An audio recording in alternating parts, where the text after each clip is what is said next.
Comment mieux vivre mes variations hormonales? Alors ce n'est pas un secret, nos hormones évoluent tout au long de notre cycle menstruel et elles ont un impact sur nos humeurs, sur notre niveau d'énergie, sur notre niveau de concentration. Elles impactent en fait tout notre fonctionnement et il y a un certain nombre de petites choses qui peuvent vraiment vous aider à mieux vivre avec, à ne plus les subir en fait, mais à vraiment les transformer en une force. Alors dans cette vidéo, je vous dévoile 3 secrets qui vraiment, pour moi, ont changé la donne et m'ont permis justement de voir ces variations hormonales comme une force. C'est juste après ça.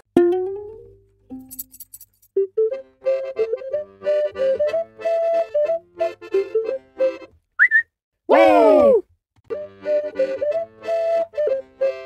Bonjour, moi c'est Maëlle du blog Devenir Intuitive. Alors déjà, si vous êtes nouvelle ici, pensez à vous abonner à ma chaîne YouTube. C'est des nouvelles vidéos très régulièrement sur le cycle et la fertilité, donc ça va vous intéresser.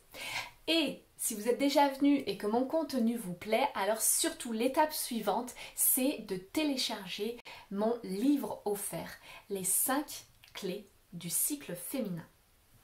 Les 5 clés du cycle féminin, c'est vraiment un livre qui va vous permettre en fait de mieux comprendre justement comment vous fonctionnez au niveau de votre cycle et aussi au niveau de votre fertilité. Donc vraiment ça va vous être utile et pour le télécharger, eh bien c'est dans la description de cette vidéo, donc juste en dessous. La question d'aujourd'hui, c'est comment mieux vivre avec mes variations hormonales. Alors le premier secret, mais vraiment le premier secret, c'est de comprendre ce qui se passe à l'intérieur de notre corps au niveau hormonal. Et pour ça, je vous ai mis donc un petit schéma ici qui va nous permettre, qui va être une base en fait pour mieux comprendre comment fonctionne notre cycle menstruel. Et pour rappel, le début de notre cycle menstruel, c'est le premier jour de nos règles. Donc vous voyez qu'au moment de nos règles, les hormones sont vraiment très très basses, c'est normal, vraiment la période des règles est caractérisée par un niveau d'hormones très bas et petit à petit, le taux d'œstrogène en fait va commencer à grimper de nouveau et il va grimper jusqu'à l'ovulation. Vraiment en fait, le pic d'œstrogène dans notre cycle menstruel, il arrive vraiment quelques jours avant notre ovulation.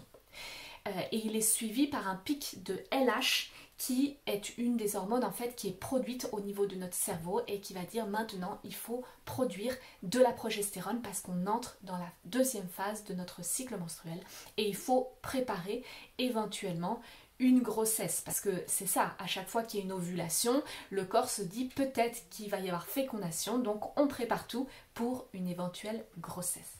Donc la deuxième phase du cycle menstruel, elle est caractérisée en fait par de la production de progestérone qui fait monter notre température corporelle. C'est notamment ça qui nous permet de savoir en prenant notre température quand a lieu notre ovulation.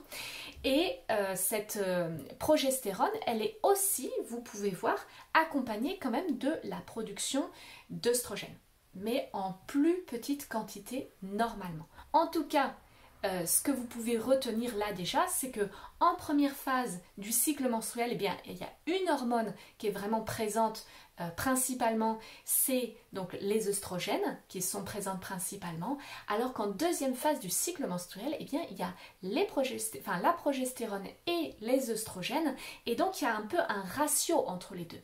Normalement, c'est vraiment la progestérone qui est dominante dans cette phase du cycle menstruel, mais justement, on va le voir, parfois, il y a un déséquilibre entre les deux.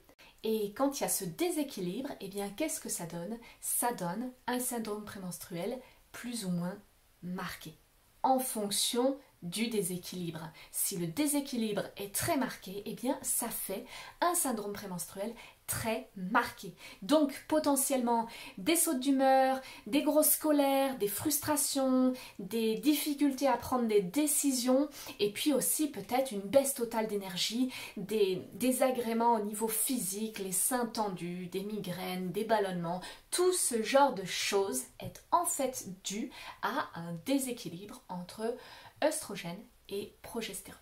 Alors, on en vient justement au deuxième secret qui va vraiment vous permettre de comprendre ce qui se passe, mais aussi de commencer à y remédier. Et bien, c'est quoi ce deuxième secret? Et bien, c'est notre hygiène de vie et notre fonctionnement finalement métabolique. Quelques explications sur le fonctionnement de notre métabolisme. J'ai envie de vous parler du foie parce que le foie, il joue vraiment un rôle primordial en fait dans cette question d'équilibre hormonal.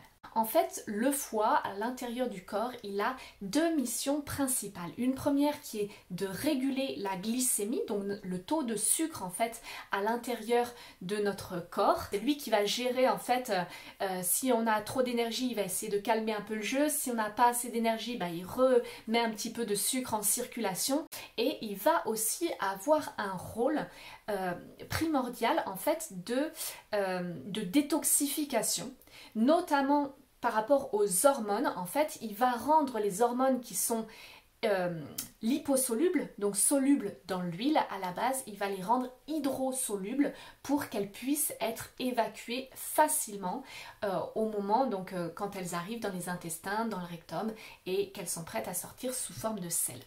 Donc c'est lui en fait qui rend l'élimination des hormones possible à l'intérieur du corps. Sauf que avec nos modes de vie actuels, eh bien notre glycémie, elle fait le yo-yo en permanence. Parce qu'on mange trop sucré, trop gras, qu'on mange beaucoup de céréales, parfois à des moments qui ne sont pas appropriés, parfois aussi on saute des repas et donc on est en hypoglycémie. Et tout ça, eh bien ça donne beaucoup de travail à notre foie. Et quand il est très occupé comme ça à faire cette fonction finalement de régulation de la glycémie, eh bien il n'a plus suffisamment d'énergie pour faire sa mission de détoxification. Ou en tout cas, il ne peut pas la faire vraiment à fond, il ne peut pas la faire correctement parce qu'il est déjà surmené.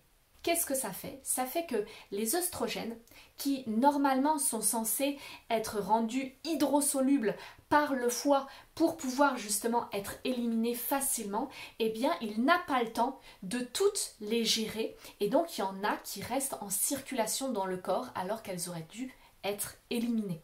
Ce qui fait qu'on a trop d'œstrogènes finalement, notamment dans cette deuxième partie du cycle menstruel, là où il doit y avoir un équilibre vraiment très fin entre œstrogène et progestérone. Ça, c'est la première chose.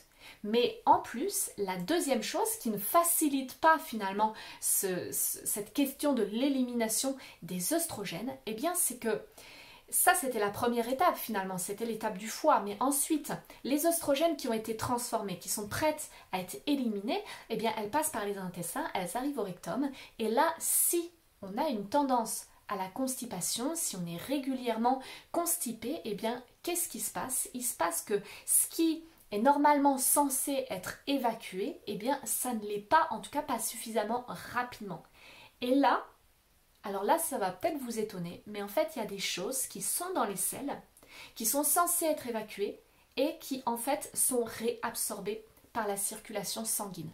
Parce que nos intestins sont poreux, c'est normal, il y a des transferts en fait entre les intestins, ce qu'il y a à l'intérieur et ce qu'il y a à l'extérieur des intestins.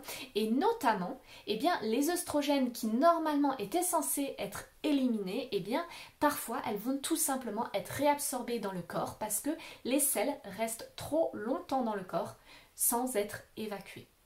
Et alors ça, c'est très problématique parce que déjà, si on a un foie qui n'arrive pas à traiter toutes les œstrogènes dans l'idée de les éliminer, mais qu'en plus, à l'étape de l'élimination, eh bien finalement, il y en a certaines qui sont réabsorbées parce que les selles restent trop longtemps à l'intérieur du corps, eh bien ça fait double peine. Une fois que vous savez ça, eh bien vous savez aussi qu'il y a un certain nombre d'aliments, il y a un certain nombre d'habitudes d'hygiène de vie, d'hygiène alimentaire qui vont vous permettre de soutenir le foie, qui vont vous permettre de soutenir votre fonction d'élimination et qui vont finalement permettre de rétablir un petit peu les choses au niveau de votre métabolisme.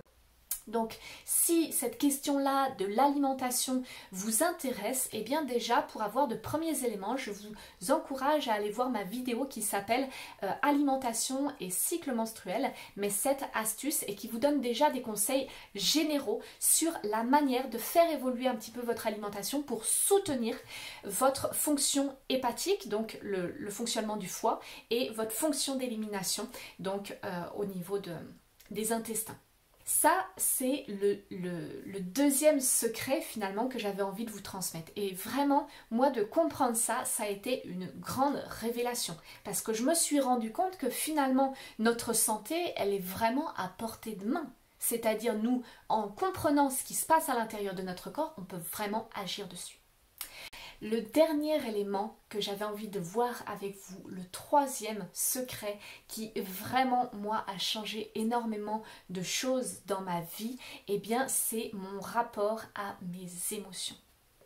Le fait d'apprendre à écouter ces émotions, ce qui se passe à l'intérieur de nous, ce qui nous met en mouvement, et de savoir comprendre quel est le message derrière. Qu'est-ce que nous disent nos émotions, parce que nos émotions, elles ont toujours un message à transmettre, elles ne sont pas là par hasard. Et ça, pour moi, c'est vraiment ce qui permet de se sentir entière dans le mouvement, c'est-à-dire, oui, nos hormones influent sur nos humeurs, sur notre degré d'énergie, sur notre niveau de concentration et tout ça, oui, ok. Et en même temps, je suis en accord avec toutes ces facettes de moi-même. Je me connais et je peux dire je suis en accord. Ça, c'est vraiment un travail très puissant à mon sens. Mais je trouve que ce travail-là, il a d'autant plus de sens quand on a déjà fait les deux éléments dont je vous ai parlé juste avant. Donc, quand on a la connaissance de ce qui se passe au niveau hormonal dans notre cycle et quand on a commencé à faire des premières modifications au niveau de notre hygiène alimentaire. Parce que franchement, travailler directement sur le côté émotionnel, alors qu'en fait, il y a plein de choses qui pourraient être vues et rétablies déjà au niveau de l'alimentation, pour moi, c'est presque un petit peu dommage. Parce que parfois, le syndrome prémenstruel, par exemple, il est tellement marqué au sein du cycle menstruel et on a des émotions tellement fortes et on est tellement en déséquilibre que, en fait, la gestion des émotions, elle est vraiment compliquée parce que le déséquilibre est énorme. Mais si on arrive à diminuer un petit peu ce déséquilibre en faisant des premières modifications au niveau de notre alimentation, alors le côté émotionnel, il devient finalement complètement gérable, quoi. Une fois qu'on a commencé à rééquilibrer les choses, eh bien finalement au niveau des émotions, c'est comme si l'intensité, elle diminuait aussi et qu'on commençait à avoir prise dessus. C'est pour ça que je vous en parle vraiment en dernier. J'espère que ça vous parle, c'est vraiment une espèce d'introduction en fait à tout ce qu'on peut travailler autour du cycle menstruel. Donc j'espère que cette vidéo vous a plu et on se dit à très vite.